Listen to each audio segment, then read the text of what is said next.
Good afternoon. Today is Wednesday, the 17th of January, 2024, just after 1 o'clock. Welcome to UK Column News. I'm your host today, Brian Gerrish. I'm delighted to have Charles Malet with me in the studio. Welcome, Charles. Thanks very much, Brian. And we'll also be joined by Vanessa, Beeley, speaking from Damascus. Well, where should we kick off? I can think of no better place than to listen to what the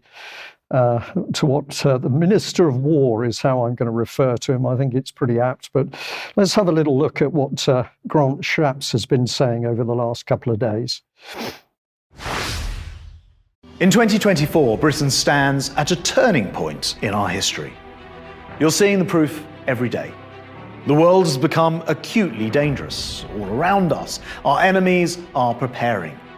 And we are just seeing the start of the tragic consequences. From Ukraine to the Middle East, the South China Sea to North Korea, South America to Africa, and new theatres from cyber to space warfare. All of which could have a disastrous impact at home. How we respond will define our future. And the choice is clear. The era of the peace dividend is over. And now, just like our enemies, we must plan and invest for an era of confrontation, because the very best way to prevent war is to be prepared. And in the face of these many threats, too often people count Britain out. Well, they are wrong. Britain can change the course of history. We can lead the world in fighting for freedom, and when needed, we can still fight and win. But to do so in this more dangerous world, we must take a lead in NATO, back Ukraine until the very end, better support our personnel, upgrade our nuclear deterrent, rapidly modernise our forces. In doing so, we will deter our enemies, lead our allies, and defend our nation from a far more dangerous world. Well, Charles, I don't know what you thought of that, but I just found it incredible that a man could be so enthusiastic to tell the nation that peace is over and we're now going to enter what really is a perpetual period of war. He's so enthusiastic. He's so keen that UK has a part to play in this war. Of course, he won't be near the fighting and certainly won't be near the dying. He'll leave that to other people to do. But I just found this really gruesome piece from Grant Shapps because he is so enthusiastic about war. So this is a little bit of more of what he had to say on his Twitter, or X as it's now called. Every day we're seeing the tragic consequences of the more dangerous world we're living in. How we respond will define our future, and the choice is clear. Just like our enemies, we must be prepared for a new era of confrontation. So I'm going to put a label in there. Yes, it's war, war and more war. And this is the quality of our politicians. We're not going to talk about peace. We're not going to work for peace in the world. We're not going to work with allies to achieve peace. We're simply going to prepare for war. And it appears from his attitude, gloat, that we can whip up as much of it as possible. Am I being unkind, do you think, to this man, Charles? No, I don't think so at all. I think that's spot on. He wants confrontation. He needs it. He needs it. And I think we can just move straight on because, of course, if you're going to prepare for perpetual war and get involved in it, you are going to have to cough up the money. And he seems to have a lot of money to produce, certainly for Ukraine here. He does. We've talked a lot about funds to Ukraine, particularly on the military front. But while speaking at Lancaster House, Grant Shapps spoke particularly about supporting Ukraine by the provision of drones. He said it sees us increasing our military support to 2.5 billion, taking the total of UK military aid to more than 7 billion, with even more gifted directly from the UK's equipment inventory. 200 million will be pressed into producing and procuring thousands of drones, including surveillance and long-range strike drones. This continues the UK's proud record as a leading donor, always being the first to get Ukraine exactly what they need. So I've highlighted drones because he spent time being very specific about their provision. Now, concurrent with his speech and his announcement is the ongoing Defence and Security Accelerator, the open call for innovation. And this relates to Operation Mobilise, as well as learning lessons from the Ukraine conflict. But specifically, there's a lot of focus on activities that do not involve human beings. I've got here the human augmentation funding with sort of between £250,000 and £500,000 worth of funds going to various projects. And by way of example of what is out there at the moment, we've got the making science fiction a reality. Something UK Columns talked about in the past is the Dragonfire Consortium, laser firepower through the medium of directed energy weapons and lasers. So pertinent to what Shaps was talking about is the announcement back in September from Raytheon, one of the very big defence contractors, that it's been developing one such technology or capability. And this is the news that it's set to receive and integrate UK's first laser weapon system in October. Some of the text from that press release is illustrative. The high-energy laser weapon system has performed as designed in multiple field tests, including in difficult weather conditions, with extreme heat, cold, rain, and the rest of it. During 4 days of live-fire exercises earlier this year in the United States, the system successfully acquired, tracked, targeted, and destroyed dozens of drone targets in short-range attack, swarm attack, and long-range threat scenarios. So I got in touch with Raytheon in order to see whether they had any comment or update on exactly this particular bit of news. They didn't get back to me. Over this last sort of period of conflict, we've been treated as though all communications from Russia must be considered as misinformation. So how should we treat news back from 2020 in which the Russian defense minister spoke at a meeting of the Federation Council and said during that meeting that in December of last year, the 1st Avangard Missile Regiment and the Peresvet laser devices went on combat duty. So is this propaganda or is it credible? How should we view it? If we take a look at the Odin weapons database run by the United States military, which in effect gives details on all known weapon systems around the world, the Peresvet is listed and it's described by Odin as being successfully used against unmanned aerial vehicles. At the same time, its effectiveness directly depends on environmental conditions. In good weather, it works perfectly, but fog, rain, snow, and other adverse weather events can interfere with the passage of the laser beam. So it looks rather like the development, or at least the prospective development, of Raytheon and other government-funded projects. So this, of course, is completely contrary to the suggestion that the effect or the addition of drones will indeed solve the problem. So I think there are two questions to ask here. First of all, what effect does Shaps seek to achieve by at the same time providing drones and ammunition, or at least weapon systems that can destroy and defeat drones, if it looks like the Russians are able to do exactly the same thing? And the second question would be, to whose benefit is any of this other than the military-industrial complex and politicians? Yeah, I think it's a good question, Charles. I think Western military have got a big problem at the moment. They haven't got defence to the hypersonic missiles. And in my opinion, there's no doubt that the Russians are using these. But also now the Russians have got huge experience of using drones, more drones and better quality drones than the Ukrainians. And I think the drive on drones by the UK is to try and and achieve what they keep talking about, which is a frozen conflict. But the reality is that the Russians are operating this grinding movement forward the whole time, and they've consistently proved that they've got better drone capability and counter-drone capability with their electronic warfare. So who's going to benefit? The military-industrial complex, as you say. But if this is UK now boasting of its ability to help Ukraine win against the Russians, let's just have a look at some reports about the reality of what's going on in UK. So thank you very much to the viewer who sent this through. Is this the truth? Is this the whole truth or anything near the truth?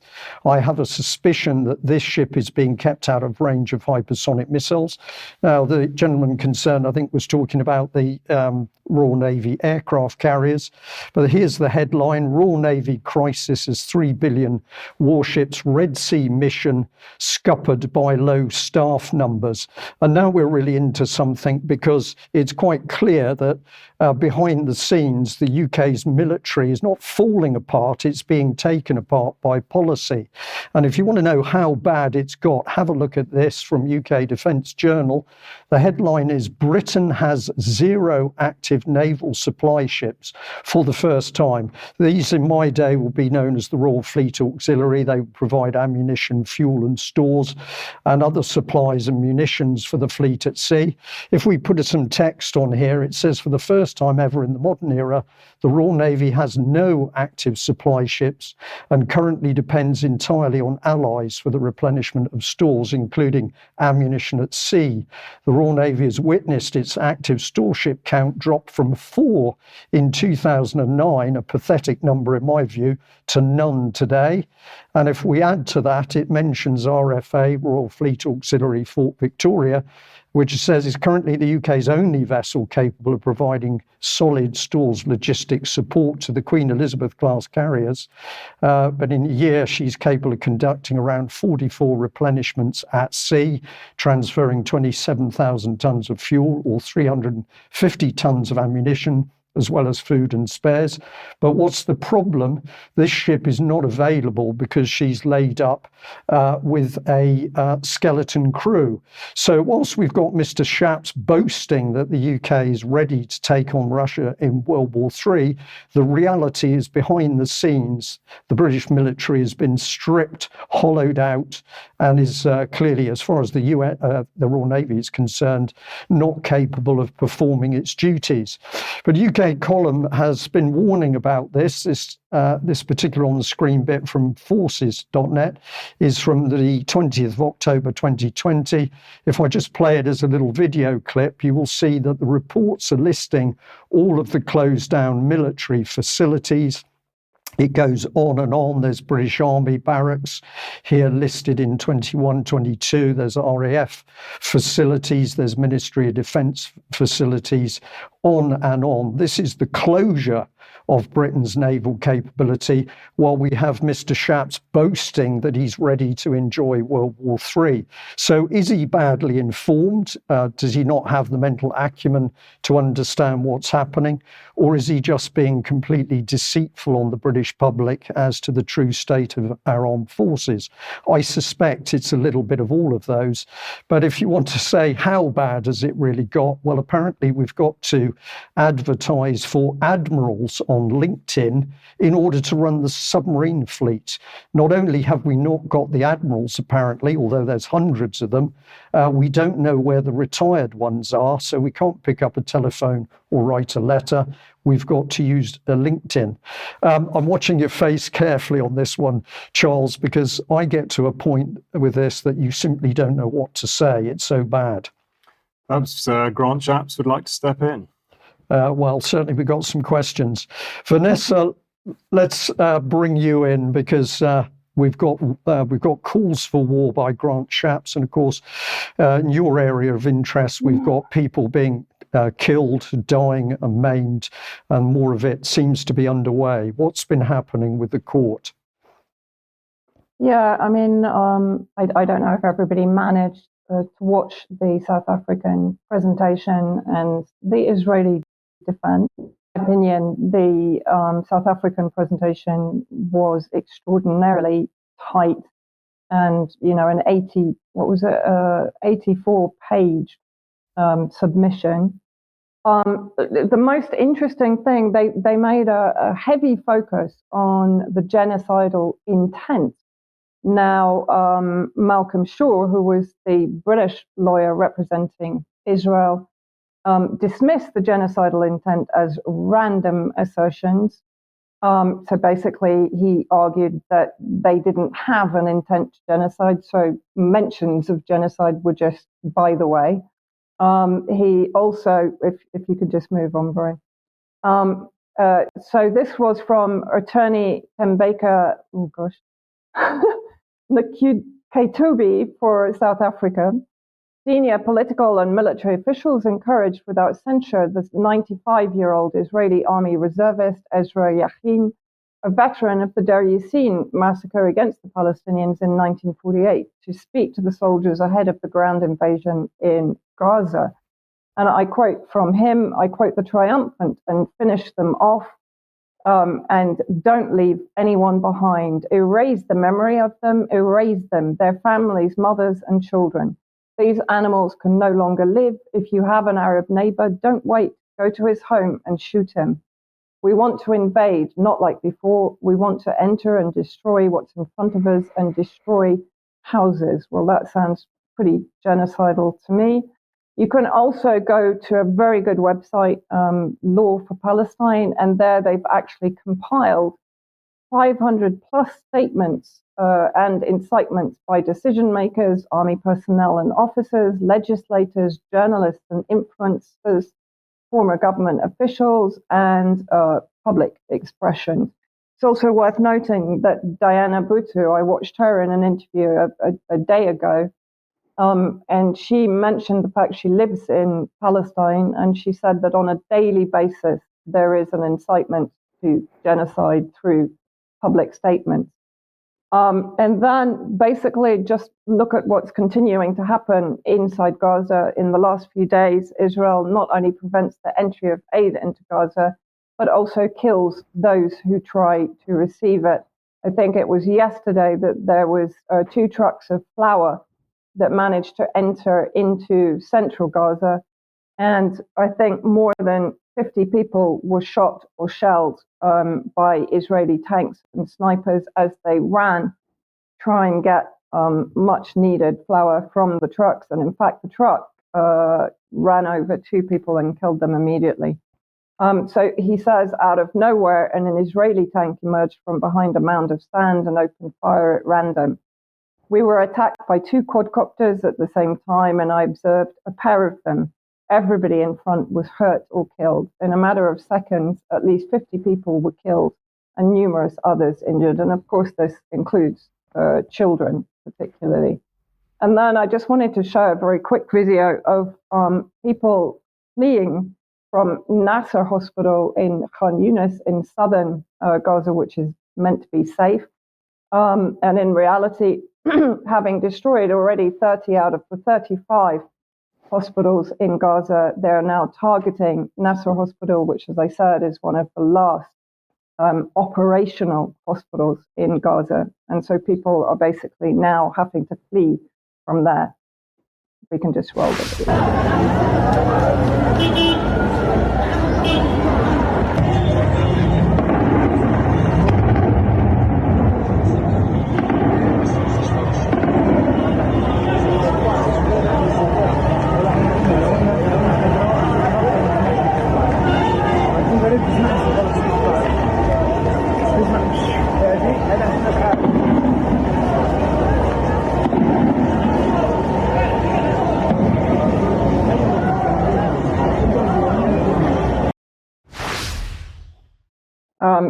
In the West Bank, also violence and the agenda for annexation in the West Bank, the use of settlers to basically terrorize the Palestinian inhabitants of the territory that is legally Palestinian. And a report by the Prisoners Club just has found that since October the 7th, the IOF has abducted at least 5,980 Palestinians in the West Bank. So that's almost 6,000 hostages is how I see them, because none of them will be charged. They will be held in military prisons and very likely tortured and abused. Interestingly, what the South African case seems to have generated in the UK, Brian, sorry, the next slide, please. War on Gaza complaint filed alleging UK ministers' complicity in Israeli war crimes. And just moving on to the next slide, 9 British soldiers and 4 British MPs have been identified by a UK-based advocacy group, which has filed a criminal complaint against them, alleging their complicity in war crimes committed in the Gaza Strip. This is from the International Center of Justice for Palestinians. And just moving on, the police themselves have defended their efforts, saying its war crimes team is obliged under the Rome Statute to support any investigations opened by the International Criminal Court that could involve British subjects. And just moving on again, please, Brian. The South Africa is to sue US and UK for complicity in Gaza genocide. And the final slide, if you can just move on. Nearly 50 South African lawyers led by attorney Wikus van Rensburg are gearing up to file a lawsuit against the United States and the UK, asserting their complicity in Israeli forces' war crimes in Palestine. Anadolu agency reports the initiative follows South Africa's filing of genocide case against Israel. Rensburg, the driving force behind the legal action, aims to prosecute those complicit in the crimes through civilian courts collaborating with legal professionals. So, interesting times. Interesting and terrible times. And of course, if we had politicians worldwide doing everything they could for ceasefire and peace, we might be on the route to sort this mess out. But of course, the UK and the US in particular are going to deny that they're doing anything wrong. They'll turn a blind eye to what's happening. All right, Vanessa, thank you very much for that. We'll say to our audience, if you like what we do, please join the UK column, take out a membership and help support us financially. We can only do what we do with your financial support. People want us to do more, which we'd like to do, but we need to expand to be able to do that. You can help us out, of course, by buying something through the shop. Perhaps you might like to purchase a membership gift voucher. But of course, the most important thing is we're producing this information for you to share and to share as far and wide as possible. Now, a little advert here. We've got tonight, 6:30 to 8 p.m. End of life, protocols and possible role in excess deaths. This is a debate. Andrew Bridgen is taking part, Professor Patrick Pulicino, Professor Kevin Ewell, if I pronounce that correctly, and Amanda Hunter, Chair of Together Social Care. And you can freeze the screen to have a look at this link in order to log on with that. Now, I'd also just like to thank the person that sent me through this email from Andrew Bridgen. He is telling the public at large that he'd received an invitation to speak at what he describes as a plush-sounding event in Davos on January the 16th, the day I'm due to lead a debate in the House of Commons about worrying trends in excess deaths. What a coincidence. It reminds me that MPs are being offered this sort of jolly, which some might argue could amount to an advantage as defined by the Bribery Act 2010. I work for the people of North West Leicestershire, not the World Economic Forum. But I'm reminded of Keir Starmer talking to Maitland from BBC last year. You have to choose now between Davos or Westminster. And of course, Starmer said he prefers Davos. Andrew Bridgen says he won't be going. So, Charles, take us into events with the World Economic Forum. Indeed. Thanks, Brian. Yes, the meetings started this week in Davos, Switzerland. And just a reminder that neutral Switzerland, via the Federal Council, its government, are very much supporting the event to the point where it does look somewhat state-sanctioned. And indeed, the Swiss taxpayer is footing the bill for security to the tune of 5/8 of the total of 9 million Swiss francs.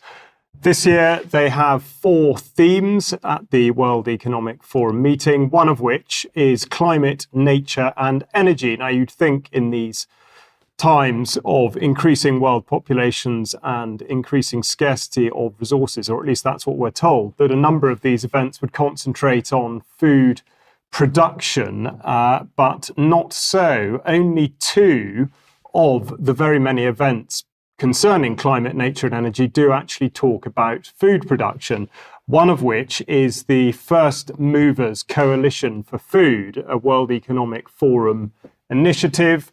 And I want to draw your attention to this. The text is small, but it says food systems are responsible for 30% of greenhouse gas emissions. Now, I would label that as being extremely misleading because it's not qualified by stating that it is anthropogenic emissions. They cannot possibly mean overall emissions of greenhouse gases, in particular carbon dioxide, into the atmosphere.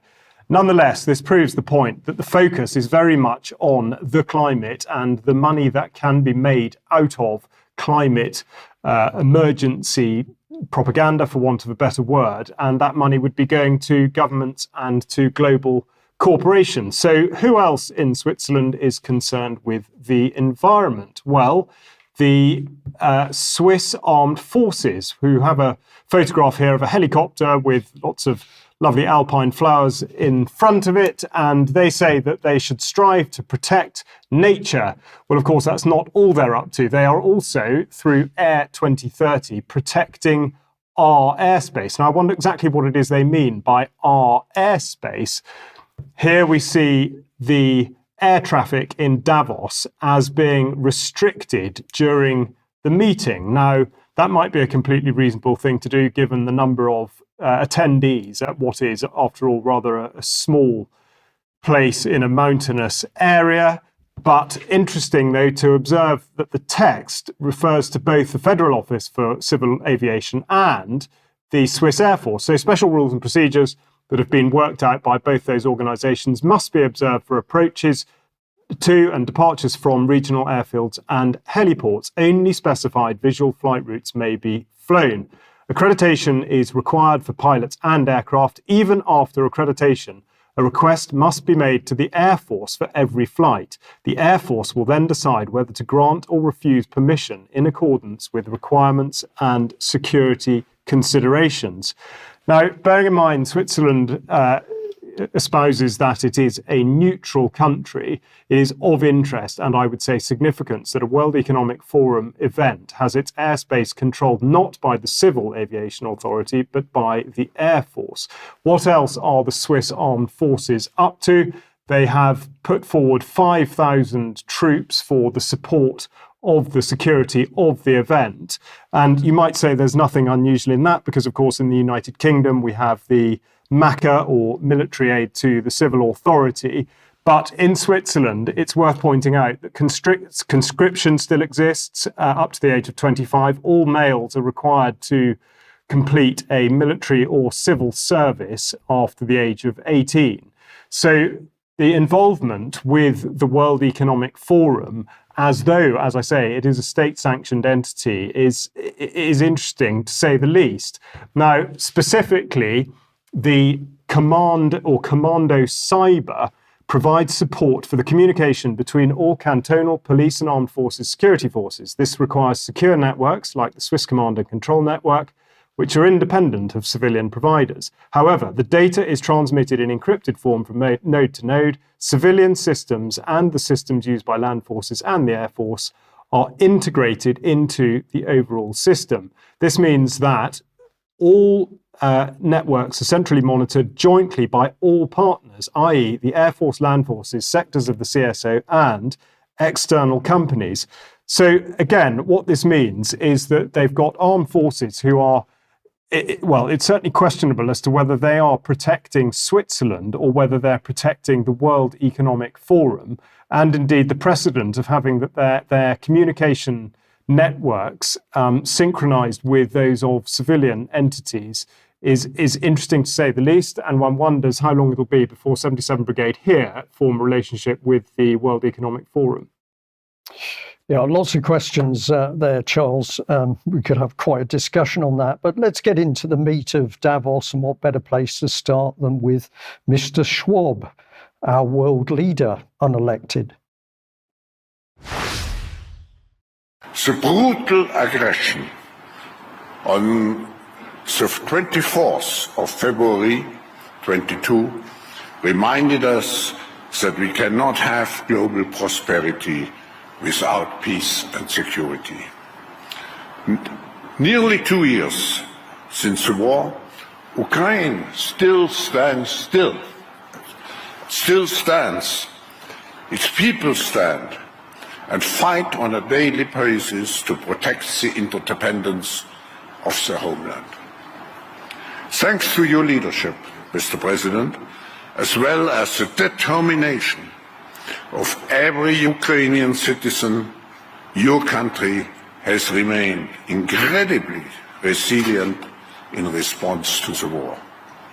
We are deeply grateful to you and the Ukrainian people for defending the values which are at the core of the international system and at the heart of liberal democracy. In 2022, Ukraine was granted EU candidate status, and just last month, formal accession negotiations began. There is no question that Ukraine remains firmly on the path of European integration as a result of you and your government's policies.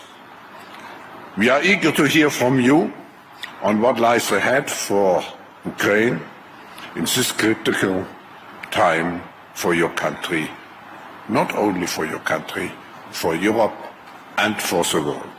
Mr. President, the floor is yours.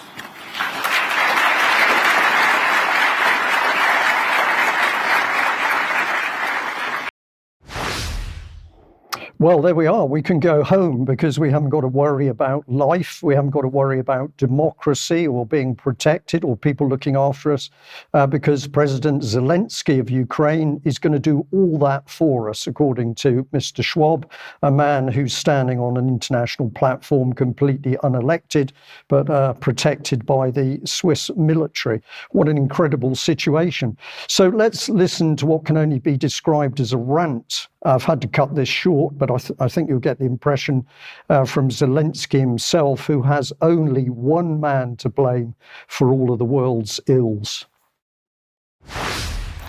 I appreciate your willingness to hear answers to truly important questions. When will the war end? Is the third world war possible? Is it time to negotiate with Putin? The full-scale war in Europe has been ongoing for nearly 2 years. Counting the time since Russia's illegal annexation of our Crimea, it's been almost 10 years. And for almost 10 years, Russia has been interfering in African countries from Sudan to Mali. The Syrian war still bleeding because of Putin's decision to prove something to the world has been ongoing for almost 13 years. In fact, one man has stolen at least 13 years of peace, replacing them with pain, and crises that impact the entire world. Putin is trying to normalize what should have ended in the 20th century. Mass deportations, cities and villages razed to the ground, and the terrifying feeling that the war may never end. In fact, Putin embodies war. We all know that he is the sole reason why various wars and conflicts persist and why all attempts to restore peace have failed, and he will not change. So there we are. There's only one man for all the wars in the world at the moment. That's Putin, the West, the US, the UK, absolutely nothing to do with it. They've been sitting on the sidelines calling for peace. Let's just focus on Putin. And this is the man that we've just given billions of pounds of aid for more weapons to allow him to prosecute his war, which ultimately is destroying his own country. If we have a look at this report from a few days ago from the Kiev Independent, this says it all. The Ukrainian military, well, Zelensky, proposes to mobilize between 450 and 500,000 new soldiers. They need more bodies to die on the battlefield. And if we just have a look at this in very simple terms, he's asking, in fact, for another 500,000 men and women. Why? Because he's already lost 2 armies fighting the Russians. He needs more troops for another army. And of course, he's saying to the West, give me your tanks, artillery, air defense missiles, ammunition, drones, and F-16s, because he's basically wasted all of the supplies that he's been given. He hasn't, as Schwab actually accidentally said, Zelensky has not moved forward on the battlefield. He's stood still. But if we just add into that, he's also, of course, saying the important thing, give me your money, because Ukraine is now bankrupt as a result of the war, and it can only function with massive US and Western financial aid. So this is the state of it. But of course, we've got Rishi Sunak kowtowing with the Ukrainian leader, never mind the casualties, to put in another 2.5 billion to keep this vile war going. Well, if that's the state of Ukraine, Vanessa, bring us back into matters to do with the Middle East. Yes, it's all escalating very rapidly here. Israeli forces drill, this was in the Daily Star, Israeli forces drill for Lebanon strike. The withdrawal of the IOF forces from northern Gaza does suggest that they're intending a ground invasion or an escalation of the conflict with Hezbollah in southern Lebanon. And this was from the commander of those northern territory forces. We are more prepared than we have ever been to fight Hezbollah, even as soon as tonight if we need to, and we will continue to strengthen the readiness while assessments are going forward. Of course, this is complete insanity because the Israeli army has effectively been unable to beat Palestinian resistance in Gaza, and now it thinks that it can take on Hezbollah, which is a far more serious proposition for them. At the same time, New Jersey soldiers for the New Jersey Army National Guard are preparing for deployment to Syria and Iraq, increasing the footprint of the United States by 1,500 soldiers in Iraq and Syria. At the same time, yesterday, Israeli media stated that Iranian ballistic missiles crosses 1,200 kilometers, I guess they mean in first attack of its kind. The Islamic Revolution Guard Corps launched a ballistic missile. In fact, they launched 24 ballistic missiles towards Idlib in Syria and Erbil in Iraq. And it crossed over 1,200 kilometers. 4 Mossad officials and Peshwa Dizayi among those killed in Erbil in Iraq. Now, Peshwa Dizayi is responsible for basically stealing Iraqi oil and selling it to Israel. So clear what Iran's target was, but they also targeted the headquarters of ISIS Khorasan that are trained by the United States in northwest Syria before being transported by the US to Afghanistan and to the Iranian border to carry out attacks on Iran. And they destroyed the main headquarters of the Islamic Turkestan Party, again, in Idlib. There's a very strong message in the fact that Iran fired these missiles from the deep southwest of Iran, covering the 1,200 kilometers, because it's 1,200 kilometers, funnily enough, to Tel Aviv. So this was a very clear message after the terror attacks in January that assassinated one of their leading military commanders in Damascus, and the terror attacks against civilians in Tehran, in Iran.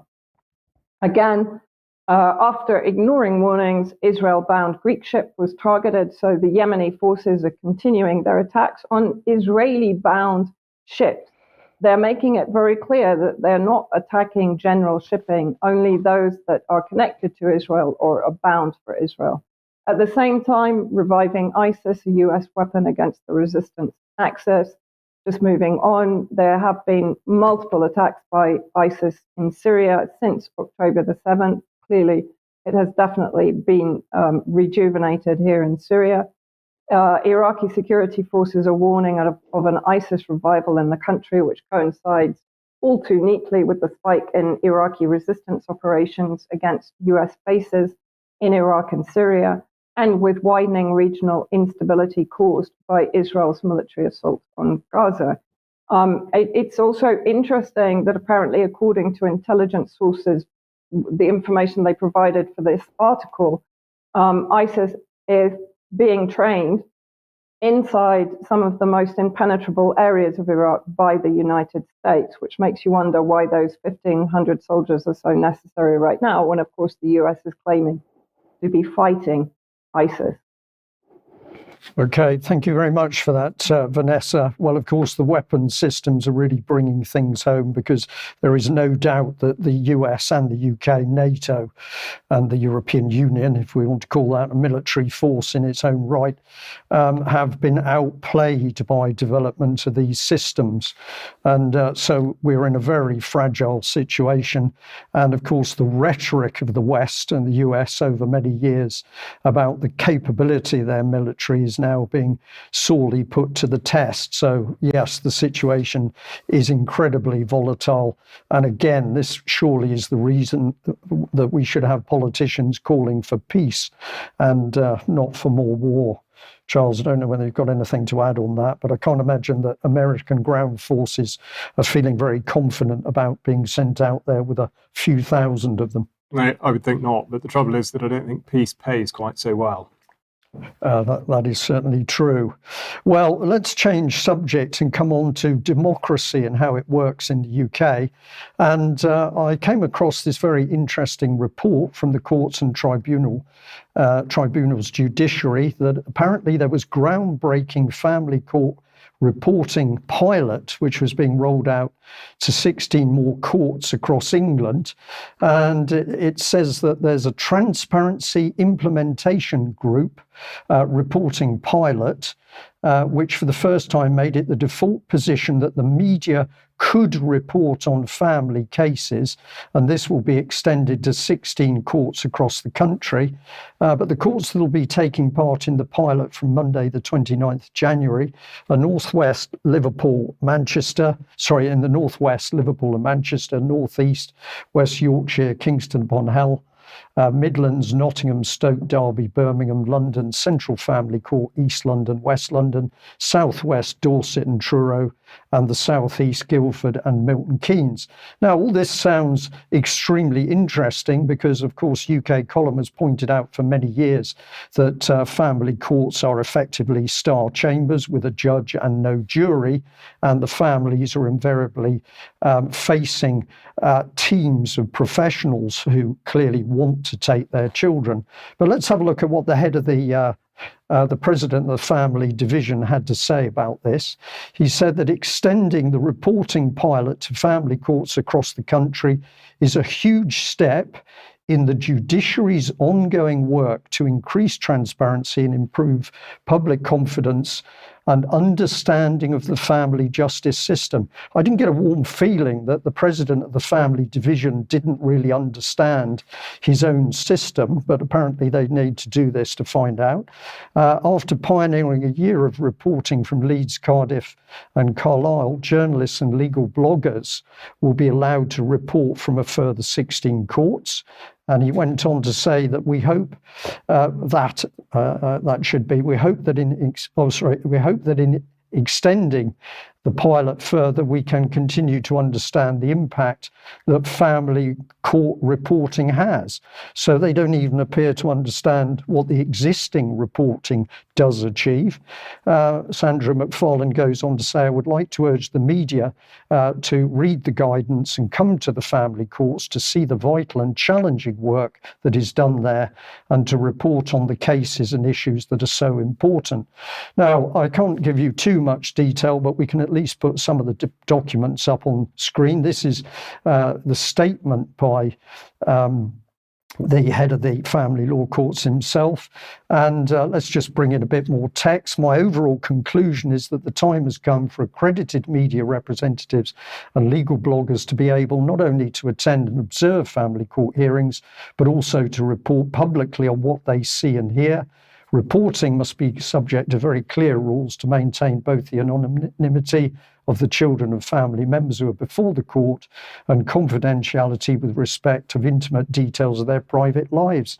Openness and confidentiality are not reconcilable, and each is achievable. The aim is to enhance public confidence significantly while at the same time firmly protecting continued confidentiality. So what the boss is telling us is that the public do not have trust in the system, and quite rightly so. And now we can see the meat of it, because the standard transparency order starts to tell you about what must not be reported to the public at large: the name or date of birth of any subject child, the name of any parent, the name of any party who is party to or intervening the proceedings, the address, the name and address of foster carers, the schools. On it goes. This is not transparency. I've called it opaque transparency, but we can really show you the nonsense that is being put forward here, because it goes on to say, for the avoidance of doubt, the transparency order does not prevent publication by a parent of information that they would ordinarily be permitted to publish. For example, information concerning their child, if it does not relate or refer to the proceedings, the child's involvement in those proceedings, or the evidence concerning that child within the case. So the system continues with total gagging of the parents and no jury, and a press who are also gagged to the extent that the family courts are now going to be running special training courses on what they can't report. Charles, I found this breathtaking. I'll just pop this next bit up on screen, because tomorrow we have an interview with Sam Nass. This is the lady from Uganda that was trafficked. And then when she was given asylum in the UK, the next thing that happened was that social services took not only her daughter, but her son. And in this interview, you can hear what she really has to say about how the family court system works as a star chamber, with simply a judge adjudicating, no jury, usually no press, and of course the parents, particularly mothers, simply unable to speak out and defend themselves because of the teams of professionals who are working in collaboration around social services. So bear in mind what the head of the Family Law Division has said, and have a listen tomorrow at 1 o'clock to the interview with Sam Nass, and see what you think of how this system works in UK. Well, let's move on from there, Charles, and the subject is bird flu. It is. The Animal and Plant Health Agency declared last week that they have discovered bird flu in the islands of South Georgia in the South Atlantic, in elephant seals and fur seals. They've confirmed this with a photograph of Dr. Marco Falchieri sampling a seal, which is a rather unfortunate choice of words. But the director, Ian Brown, has said in relation to this that given Antarctica is such a unique and special biodiversity hotspot, it is sad and concerning to see the disease spread to mammals in the region. If avian influenza continues to spread throughout the sub-Antarctic region, this could significantly threaten the fragile ecosystem. So the point, or at least the focus here, is very clearly the suggestion that there is an illness which will have the capacity to spread from one species to another, in this case from birds to mammals. And if that can be the case, then in effect, the sky's the limit. It also confirms the very single focus of the Animal and Plant Health Agency, in that they will not consider any other eventuality for the ill health in those seals. For example, there is at the moment the International Atomic Energy Agency just beginning to conduct a survey of the impact of microplastics in that region, but again, not considered at all by the APHA. However, the sort of genesis, or at least the engine room of this, is the Human Animal Infections and Risk Surveillance Group, actually known as HARES, and they have the specific remit of identifying emerging infection risks to human health. In effect, this obsession with the jump from animals to humans. Why? Because it is a very effective control mechanism via fear. Is it scientific, though, is the question that we really need to be asking. The HARES say that zoonoses, which is in effect the terminology that's used to describe interspecies infections, zoonoses are infections that can pass between animals and humans. You can get zoonotic diseases through direct contact with animals. If you work with animals, have pets, have hobbies that involve animals, you can also get some of these diseases from contaminated food or water or via insects such as ticks. So basically, it makes it look like you can get this from pretty much anywhere if you have anything to do with animals. Is this the case, though? Last year, you may remember, there was something of an emergency declared over the conditions surrounding avian flu. So we've got statistics, the latest statistics from England, and you will see that there are only 3 cases in England and 2 in Scotland declared since the 1st of October 2023. 5 cases out of a total bird population of around 4 billion. Just like with the COVID statistics, they're very keen to cling to the previous ones, so they have the numbers in still counting from October 2021, which is when the supposed emergency started. Now, you might be wondering, how is it possible that we could be in an emergency one year and then apparently absolute slack water the following year? And how scientific can any of this really be? So with reference to a specific incident that was mentioned in the House of Commons a year ago, John Whittingdale spoke about Kelly-Bronze turkeys, who reportedly lost 10,000 birds over the course of a weekend. I spoke to them directly. They told me that the Animal and Plant Health Agency had confirmed that it was bird flu present. So the question I would like to ask is it really credible that an infectious disease could kill 10,000 birds over the course of a weekend, and yet there would not be a trail of destruction outside in the wild bird population? And indeed, if zoonoses are a thing, why is it that the people working with those birds were in effect unharmed? So the territorial nature of germ theory and terrain theory is such that neither side appears to be willing to concede any ground, and indeed sort of suggest that there might be any other factors at play. I wrote nearly a year ago to the Animal and Plant Health Agency under a Freedom of Information request to find out exactly what it is they do when it comes to investigating suspected cases of bird flu. And if we have a look at this, the reference is on the right-hand side of the screen there. You can look it up. It'll be in the show notes. And among the questions I asked were, in the event of a suspected case of H5N1 in a captive bird, what tests are conducted on the bird's supply of water and feed? And the answer, APHA do not carry out tests of water or feed. Next question, in the event of a suspected case, what tests are conducted on the bird's blood to detect any toxicity? Not held. APHA do not perform toxicity tests on the bird's blood. Next question, in the event of a suspected case, what tests are conducted for environmental toxicity in the immediate area? Answer, predictably, APHA do not carry out tests on environment. So is this really seeming scientific or indeed in any way logical? And what's the effect been? Apart from absolutely enormous culls, what's the economic effect been on the industry? And we have a look quickly at the egg statistics, the egg industry. Again, we talk about land use a lot. Now, worth noting that although we might be 91% self-sufficient in eggs, we do actually import 1.5 billion, as well as export 334 million eggs, which seems like quite a confusing statistic. But the industry trends are that egg consumption has gone up quite dramatically over the years. Between 2004 2021, we on average consume 171 up to 202 eggs per person per year. So obviously this does have a significant impact on the way we live our lives.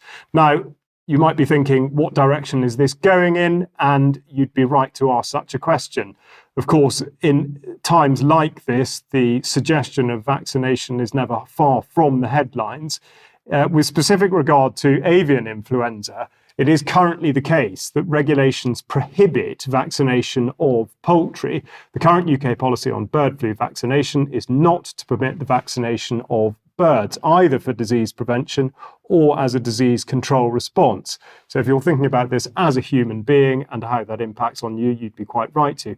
Biosecurity, early reporting, rapid action, culling and surveillance remain the most effective ways of protecting against and controlling an avian influenza outbreak. So whilst on the one hand, they're prepared to put out the message that vaccination is not appropriate, they adopt the just in case approach. And at the bottom of the text there, you'll just see that a joint industry, cross-government avian influenza vaccination task force has been established to explore options. Well, how interesting. Not least because in October last year, there were findings presented by APHA saying that some seabirds may develop immunity to bird flu. The text stated specifically that funding will respond to the evolving nature of avian influenza and that they bear a specific relation to the implementation of vaccination and how that might impact outbreaks. Who would be behind such things or indeed stand to gain? And here's a piece titled "Why Bird Flu Vaccines Need Urgent R&D" with a photograph, unbelievably, of a chicken wearing a mask. How it's supposed to survive with that on is not made clear. But this, of course, comes from Gavi, the Vaccine Alliance, supported, as you are well aware, by the World Health Organization, UNICEF, and circled in red, the Bill and Melinda Gates Foundation. So what this story exposes, going back to the South Atlantic, is that there are enormous conflicts of interest at the heart of this, and there seems to be a complete absence of any sort of scientific rigor. Yes, my mind goes back. I think it was Edwina Currie who created the huge scare in UK by saying that you had to be careful with eggs because of salmonella, and she almost destroyed the industry overnight. So the theme appears to be fear, fear and more fear, but very interesting, those organisations that are there in the background. And I'm just going to reinforce this theme with the final section of today's news by just having a look at the sorts of people that are training civil servants. Now, in my investigations, I came across this organisation, Apolitical, and I was very interested that they seem to be very closely tied in with the Cabinet Office. What are they about? Well, this is their story. Let's expand that on screen. Whether we like or dislike government, love it or despair of it, most of us can agree that government plays a critical role in solving our hardest challenges. Do you agree with that, Charles? Because I certainly don't. I'm not sure that I do. From the climate and refugee crisis to the strain of urbanisation, the need for better cybersecurity and the urgency of adapting to a world where an algorithm is chasing your job. So don't worry, the government's got it under control, but they then say that public servants lack access to the best skills and solutions. And of course, you're going to go to Apolitical to train up. And what does this organisation say? It says that its mission is to help build 21st century governments that work for people and the planet. So trust the government, trust Apolitical, because we're going to train governments to save your world. Now, people can read this, but I'm always interested in people. And down the bottom, it's talking about the CEO of Apolitical. The co-founder is a lady called Lisa Witter. And I believe we've got a little bit of video here where she's talking. And what I picked up on was the World Economic Forum label. Let's have a look at what she says. I'm Lisa Witter, and I'm the Chief Change Officer at Fenton, and we're the largest global public interest and social innovation company. And we work on advocacy, so improving the state of the world through laws. We work on behavior change, so getting men to get their prostate checked or reframing what it means to be a woman in today's world. And we help people who want to do good have more power.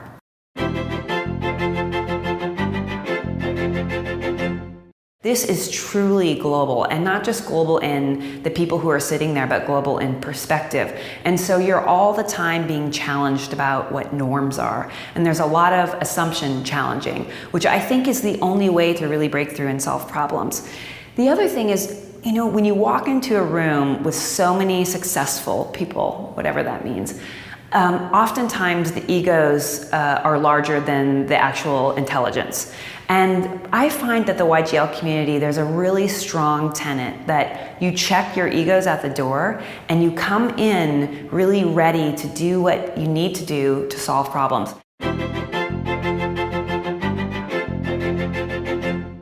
We live in a world that feels like it's becoming more and more polarized ideologically and politically, and there's lots of reasons. The role of technology, the role of media, how we like to sit in our own cocoons because we're comfortable. And someone once described to me an important element of leadership is in listening so that you'll actually be open to changing your mind versus listening to reinforce what your common held beliefs are. And for me, that's really important. And the other thing is for me as well is, a lot of people say that leadership is about coming from behind. While I think that's true, I also think leadership is about partnership and about sort of standing together. Well, there we are. That gives us a little bit of a flavour of the sorts of people that are training the civil servants. And then we can say, is it any wonder that the civil servants seem to be simply enacting policies which come out of young global leaders and the World Economic Forum and Davos? We've got a circle going on here. Let's look at one more. This is a lady called Robin Scott from Apolitical. You can find it on Meet Our Team page. Prior to Apolitical, she co-founded One Leap, an executive education company, and a Southern Africa non-profit teaching coding to vulnerable youth. She's written an acclaimed memoir and is an ambassador for the Access to Medicine Index and an advisor to the Responsible Mining Index, a World Economic Forum Young Global Leader, and a Gates Scholar. So these are the sorts of people. I tried to drill in a little bit deeper to this organization, to the foundation, but I got a 404 error page coming up, so that wasn't too successful. But where it got a little more interesting is that there was also Apolitical Academy Global. This sounds very common purpose in its basics. And I was interested in a collaboration between Academy Global and the Daniel Sachs Foundation addressing leadership crisis. So don't worry if your government isn't doing its job. Apolitical is going to help it out. And here's the Daniel Sachs Foundation. And that led me through to this on Twitter, effectively, that a special event was put on. I just want to show you this last little film clip, which gives us another look into how people around the world, and especially young people, are groomed by these very powerful non-governmental organizations. Let's just have a look at a little bit of this clip.